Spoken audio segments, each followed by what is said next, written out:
Everyone फिर से स्वागत है फार्मा स्टडी विद प्रशांत जो कि कोलेबरेटेड चैनल है स्मार्ट फार्मेसी वाला का। पार्ट 1 आपने देख ही लिया होगा इसका, जिसमें हमने बहुत बोला जाए तो एक इंट्रो ही दिया था सिर्फ कि किस तरीके के ये नोट्स होंगे और किस तरीके से इस सारा जो भी हमारा सेमेस्टर थर्ड का स्पेसिफिकली ये जो सब्जेक्ट है ऑर्गेनिक केमिस्ट्री उसको हम आगे लेके चल रहे हैं थ्रू माइंड मैप्स। तो यूनिट 1 का ये फाइनल बोल सकते हैं पार्ट होगा, मतलब पार्ट 2, जिसमें हम आपको सारे जो नोट्स हैं वो दे देंगे। बहुत सारे हमारे साथी बोल रहे हैं कि पीडीएफ्स कहाँ मिलेंगी, तो मैंने उसमें पिन कमेंट कर दिया है जो वीडियो में। इस वीडियो के नीचे भी मैं पिन कमेंट कर दूंगा जो भी हमारा व्हाट्सएप के ग्रुप हैं और टेलीग्राम के ग्रुप हैं। ठीक है, दोनों ही हमारे जो ग्रुप्स हैं वो स्मार्ट फार्मेसी वाला से रिलेटेड हैं, क्योंकि वही ग्रुप्स हैं। ऑलरेडी वो ग्रुप्स बने हुए हैं, तो नए इस चैनल से हम नहीं बना रहे हैं। बट ये चैनल नया है तो इसमें थोड़ा सा ऐसा कंटेंट जो कि हमारे लिए, हमारे साथियों के लिए फ़ायदेमंद हो जाए, बस इस वजह से आए हैं। तो पटकथा आपको पहले से ही पता है, मैं इसमें ज़्यादा समय ख़राब नहीं करूँगा। यहाँ तक हमने पहले डिस्कस कर लिया था। इस वीडियो में हम डिस्कस कर लेंगे कि, और ये देखिए, ये यहाँ पे मैं पहले भी नहीं बोला कि सिलेबस हम डिस्कस नहीं कर रहे हैं। यहाँ पे डिस्कस कर रहे हैं हम कि किस तरीके से जो भी ये जो मैंने माइंड मैप्स बनाए हैं उनको किस तरीके से आपको मेमोराइज़ करना है, अपने दिमाग में रखना है। ठीक है, तो देखिए, evidences for structure of benzene, अगर इसकी बात करें तो हमने 4 तरीकों से देखा है कि कौन कौन से एविडेंसेस हो सकते हैं, आपको एग्जाम्स में किस किस तरीके से लिखना है। सबसे पहले हम देखेंगे एनालिटिक एविडेंसेस, जो कि हम देखेंगे कि इधर वो साइक्लिक है या नहीं है। ठीक है, ये हम देखेंगे। हम देखेंगे एलिफेटिक है कि एरोमेटिक है। मैंने मैं आपसे बात कर ली कि एलिफेटिक और एरोमेटिक क्या होते हैं। ठीक है, चलो। अदर कुछ एविडेंसेज होते हैं, जैसे कि हम देखेंगे साइक्लिक स्ट्रक्चर तो है बट दैट हैज़ रिजोनेंस और नॉट। ठीक है, तो हम ये भी यहाँ पे देखेंगे। पीडीएफ्स मैंने बता दिया आपको मिल जाएगी। ठीक है, वो केकुले जो लॉ है उसको फॉलो करता है कि नहीं करता है। अगर हम बात करें सिंथेटिक एविडेंस की, तो हम ये देखेंगे कि वो अनसैचुरेटेड है या नहीं है। और अनसैचुरेटेड तो है बट वो जो रिएक्शन है वो क्या रिएक्ट करता है एल्कीन या एल्काइन के तहत, ये भी हम चेक करेंगे। तो this is also a kind of evidence जो कि हमें बताता है कि बेंजीन का जो स्ट्रक्चर है वो किस तरीके का होगा। जो इस तरीके का बेंजीन का स्ट्रक्चर बनता है ना, इसकी ही सारी बातें हो रही हैं। एंड अगर हम बात करें मोलिकुलर ऑर्बिटल स्ट्रक्चर की, तो जो कार्बन कार्बन के बीच में बॉन्ड होता है दैट इज़ 1.40 एंगस्ट्रॉम का बनता है। तो ये चीज़ आपको देखना है, मोलिकुलर वेट ये रहता है। तो ये सारी चीज़ें जो आपने देख ली ये एविडेंसेस में आ जाती हैं। तो आप समझ गए ना कि किस तरीके से आपको इन नोट्स से गो थ्रू होकर जाना है। नेक्स्ट अगर हम बात कर लेते हैं डेरिवेटिव्स। डेरिवेटिव्स आप समझते होंगे।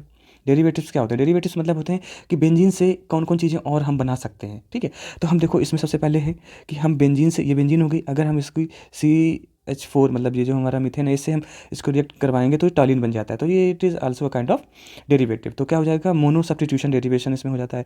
डाई, डाई मतलब देखो, मोनो मतलब एक सिंगल, यहाँ से हाइड्रोजन निकाल दिया ना, यस, मोनो रिमूवल। डाई का मतलब यहाँ से हम 2 हाइड्रोजन निकालेंगे और यहाँ पे हम अगर इसका क्लोरिनेशन करवाएंगे तो 2 Cl लगा देंगे, तो ये भी आल्सो एक डेरिवेटिव है। हम यहाँ पे पॉली सब्स्टिट्यूशन भी हो जाता है। जी, डेरिवेटिव्स ही थे, सब्स्टिट्यूशन के अकॉर्डिंग हमने किया है। यहाँ पे 1 था डेरिवेशन, यहाँ पे 2, यहाँ पे पॉली मतलब 3 4 जितने भी हो सकते हैं, मोर देन 2 मतलब पॉली हो गया, राइट। तो यहाँ पे आप देख सकते हैं कि ये एक एग्जांपल है जो हमने जो बना दिया है। तो इस तरीके से हम देख सकते हैं कि डेरिवेटिव को किस तरीके से हम माइंड मैप के थ्रू दर्शा सकते हैं। एरोमेटिसिटी की बात करते हैं तो कंपाउंड्स होते हैं जो कि रिजेंबल बेंजीन के तरीके से होते हैं केमिकल बिहेवियर में, and passes certain characteristics different from those aliphatic. ठीक है, जो साइक्लिक और एलिफेटिक से थोड़े से डिफरेंट तरीके के होते हैं, जो कि जिनके कंपाउंड्स में थोड़ी सी वेरिएशन होती है और एरोमा भी होती है, उनमें तो खुशबू भी होती है, ये आप समझते ही होंगे। चलो, अगर हम बात कर लें यहाँ पे जो मेरा मेन कंसेप्ट होगा, वो कंसेप्ट है जो अर्थो, मेटा और पैरा पोजिशंस होती हैं क्या कहते हैं बेंजीन की, उसमें। तो देखो, ये पूरा बेंजीन बना रखा है मैंने। इस बेंजीन में देखा जाए तो ये जो पोजीशन हो गई, ये तो हमारा सबसे मतलब ऊपर का हो गया। इसका फर्स्ट जो होता है, ये अगर 1 2 3 बोले तो फर्स्ट इज अर्थो, ये मेटा एंड ये पैरा। अगेन इसके बाद इससे अगर हम, जैसे ये हम क्लॉकवाइज चल रहे हैं, अगर हम एंटी क्लॉकवाइज चलेंगे तो यहाँ पे ये अर्थो, ये मेटा एंड ये पैरा। तो दिस इज़ हाउ हम, जो हमारा कंसेप्ट है बेंजीन का, वो हम इस तरीके से डिस्क्राइब करेंगे। अब इसमें अगर हम बात करें कि कौन कौन कहाँ कहाँ ऐड होगा, तो इसका एक प्रॉपर सीक्वेंस होता है। दैट सीक्वेंस की सबसे पहले सॉल्ट्स आएंगे, मतलब ये देख रहे हो, ये इनका सीक्वेंस वाली। फिर इसके बाद कार्बोक्सिलिक एसिड आएगा, फिर एनहाइड्राइड आएगा, फिर एस्टर आएगा। ये क्यों होते हैं? ऑर्थो मतलब सबसे पहले अगर कोई एक है तो वो यहाँ जोड़ेगा, अगर 2 है तो वो यहाँ जोड़ेंगे, अगर 3 है तो वो यहाँ यहाँ और यहाँ जोड़ेंगे। ठीक है, तो ये एक है इसका सीक्वेंस है, जिस तरीके से ये जो जितने भी ये हमारे बोल सकते हैं कि कंपाउंड्स हैं, ये इसके साथ रिएक्ट करेंगे और कहाँ कहाँ करेंगे उसकी प्रोबेबिलिटी बताई जा रही है। चलो, अगर हम बात करें केमिकल रिएक्शन की, कि केमिकल रिएक्शंस कौन कौन होती हैं बेंजीन की, देखिए फिर से मैं यही बोलूँगा, आप बोलोगे कि सर बीच बीच में आप रिदम तोड़ देते हो। मैं सिर्फ ये बोलूँगा कि यहाँ पे मेरा सिर्फ ये आपके साथ शेयर करने का ये है कि लास्ट टाइम पे बस आप एक मेमोराइज़ करने के लिए चीज़ें को लेके जाएँ। ठीक है, सिलेबस एग्ज़ाम टाइम आ गया यार, तो अब तो ये मैं नहीं बोल सकता कि नहीं नहीं ये टाइम आ गया है कि अरे भाई मैं आपको जड़ी बूटी दे रहा हूँ। बट हाँ, इतना है कि ये चीज़ें अगर आपने ये जो पीडीएफ मैं आपके साथ और शेयर करूँगा, जब आपका शायद आई थिंक 29 को एग्ज़ाम है ना पीओसी का, या शायद जब भी डेट होगी, तो उसके अकॉर्डिंग आपसे उससे पहले इतना दे दूंगा कंटेंट कि आपने जो पढ़ा है उसमें 4 चाँद और लगा देंगे, ठीक है। ये कि कुछ चीज़ें होती हैं जब आप आगे सेमेस्टर्स में जाएंगे तो आप देखेंगे तो वहाँ पे एक्सोक्रोम करके चीज़ें रहती हैं जो कि आपकी जो खूबसूरती है या जो कलर कलर है उसको और बढ़ा देता है, एनहांस कर देता है। बस I am just doing that thing only, ठीक है। चलो, ज़्यादा बातें नहीं करेंगे क्योंकि बहुत क्रिप्स में वीडियोज़ बनाएंगे और पीडीएफ्स भी आपको शेयर करते रहेंगे। आगे चल के हो सकता है कि मैं वीडियो ना बनाऊँ, मैं पीडीएफ्स ही आपके साथ शेयर कर दूँ, ताकि उससे ये हो जाएगा कि आपके पास कंटेंट पहुँच जाएगा। अगर आपको नहीं समझ में आता है तब आप जितने भी ग्रुप्स में हैं, कुछ कॉलेज के ग्रुप्स हैं, कुछ और भी ग्रुप्स हैं, आप मुझे वहाँ पे कमेंट करके बता दीजिए, इन वीडियोज़ में आके कमेंट करके बता दीजिए कि यूनिट 2 को बता दीजिए, समझा दीजिए कि कैसे कैसे किया है। मैं तब आके वीडियोज़ बना दूंगा, क्योंकि अभी यहाँ पे वो पब्लिसिटी और वो लेने का टाइम नहीं है। अभी जस्ट आपका साथ देने का, आपके साथ खड़े रहने का टाइम है। चलो, केमिकल रिएक्शंस ऑफ बेंजीन, तो अब हमें देखना है कि बेंजीन के साथ कौन कौन सी केमिकल रिएक्शंस हो सकती हैं। तो 2 तरीके की रिएक्शंस होंगी, कौन सी होंगी, एक सब्स्टिट्यूशन होगी और एक एडिशन। सब्स्टिट्यूशन मतलब कि हटा देता है, एडिशन मतलब हम जो रिएक्शन है, एडिशन आर एन का मतलब हमने रिएक्शन कर दिया, ठीक है। इलेक्ट्रोफिलिक सब्स्टिट्यूशन, यहाँ पे क्या होगा कि ई पॉजिटिव इलेक्ट्रोफिलिक हो जाएगा, यहाँ से ये रिमूव होगा और ये यहाँ से इसके साथ ऐड हो जाएगा, ठीक है। तो यहाँ पे सी अगर मान लीजिए कि एच है, तो ये बॉन्ड अगर यहाँ से निकल गया, एच प्लस अगर निकल गया, तो यहाँ पे जो भी इलेक्ट्रोफिलिक है ई पॉजिटिव है वो यहाँ पे आके जुड़ जाएगा, ठीक है। तो ये हो जाएगा। अगर हम बात करें एडिशन की, तो 3 तरीके के रिएक्शंस हो जाते हैं, ऑक्सीडेशन, रिडक्शन, कार्बोक्सिलेशन। चलो, नेक्स्ट अगर मूव कर लें इंपॉर्टेंस रिएक्शन ऑफ बेंजीन, तो इसमें देखो सबसे पहले हमने यहाँ पे नाइट्रेशन किया है। नाइट्रेशन में हम क्या करते हैं, HNO3 को जो हमारा कंसनट्रेटेड H2SO4 उसके साथ बनाते हैं, NHO3 को यहाँ पे लेके गए, तो NHO3 कैसे, देखो अगर हम बात करें HNO3 एन ही है भाई ये, ठीक है। तो इसको अगर हम देखेंगे तो ये OH minus plus NO2 plus इसमें चेंज हो जाएगा। अब यहाँ पे क्या करेंगे, यहाँ से ये वाला H जब जाएगा तो यहाँ पे क्या हो जाएगा, पॉजिटिव नेगेटिव, तो ये नेगेटिव पॉजिटिव वाला इसके साथ ऐड हो जाएगा और यहाँ पे H2O बाहर हो जाएगा, तो हमारा ये नाइट्रेशन बन गया, ठीक है। इसके बाद अगर हम बात करें सल्फोनेशन, सल्फोनेशन में H2SO4 यहाँ पे देखो कन्वर्ट कर दिया मैंने, तो ये SO3H प्लस ये यहाँ पे ऐड हो जाएगा, H2 हमारा यहाँ से वापस निकल जाएगा। अगर हम बात करें यहाँ पे जो फ्रीडलक्राफ्ट एल्किलाइजेशन है, इसमें हम क्या करते हैं, CH3I को करते हैं और यहाँ से क्या होगा कि हमारा ये जो CH3 है वो जुड़ जाएगा और HI कंपाउंड बना लेगा।